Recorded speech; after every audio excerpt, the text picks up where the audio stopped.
Gerald Lucas here with another installment of Ask Gerald, where you get your real estate questions answered. Today's question comes from Doug. Doug writes from Westfield, New Jersey.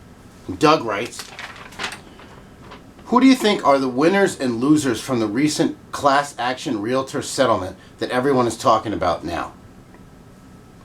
Well, the National Association of Realtors recently announced an agreement to settle a class action lawsuit that was brought by home sellers regarding broker commissions.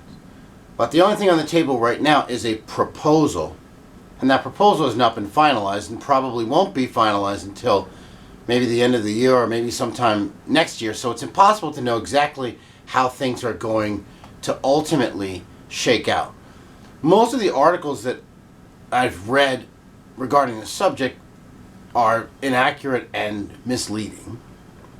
So I'll start by addressing some of those. So one thing that articles I've read say is that, the settlement is going to drive lots of realtors into, other businesses or out of being realtors.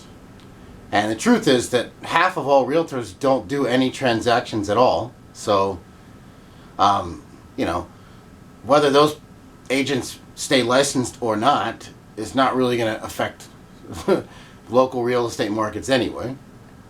The second thing misleading thing I've read a lot is that the standard 6% realtor commission is over.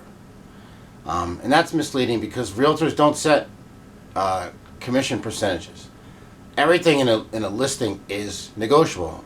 It always was and it always will be. The length of time, how agents are compensated, who gets compensated, etc. But from what I can tell so far from the proposed settlement, there are three losers, and they are: number one, first-time home buyers; number two, buyer's agents. These are realtors who represent home buyers; and number three, the multiple listing services themselves, and the local monopolies that they have. So, for over 100 years, the National Association of Realtors, for most of its over 100-year history, realtors have only represented sellers. But in the 90s, in response to consumer protection advocates, the cooperative compensation MLS model came to fore. And so realtors started also representing buyers as well as sellers. And that cooperative compensation model is at the heart of the class action litigation.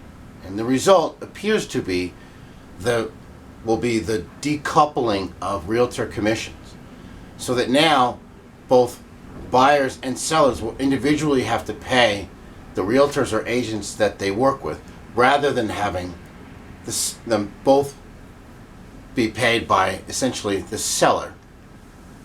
And that hurts first-time home buyers because home prices are already really high, and when they work with buyers agents, and of course first-time home buyers really, more than anyone else in a transaction, really need professional representation.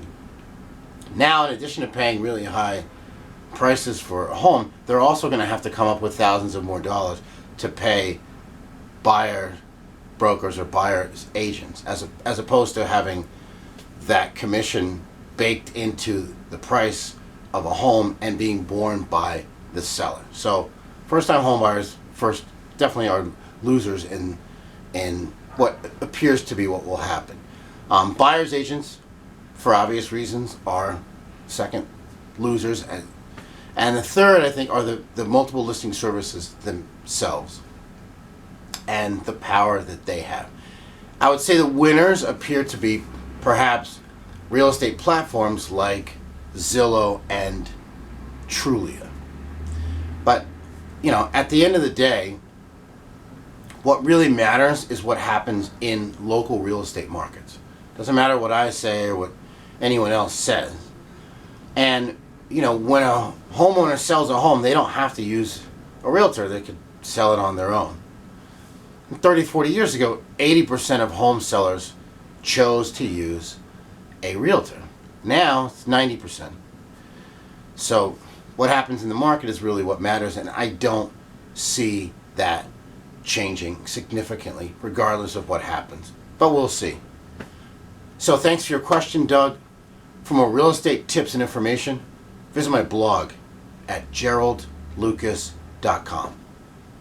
I'm Gerald Lucas, and I'll see you again soon.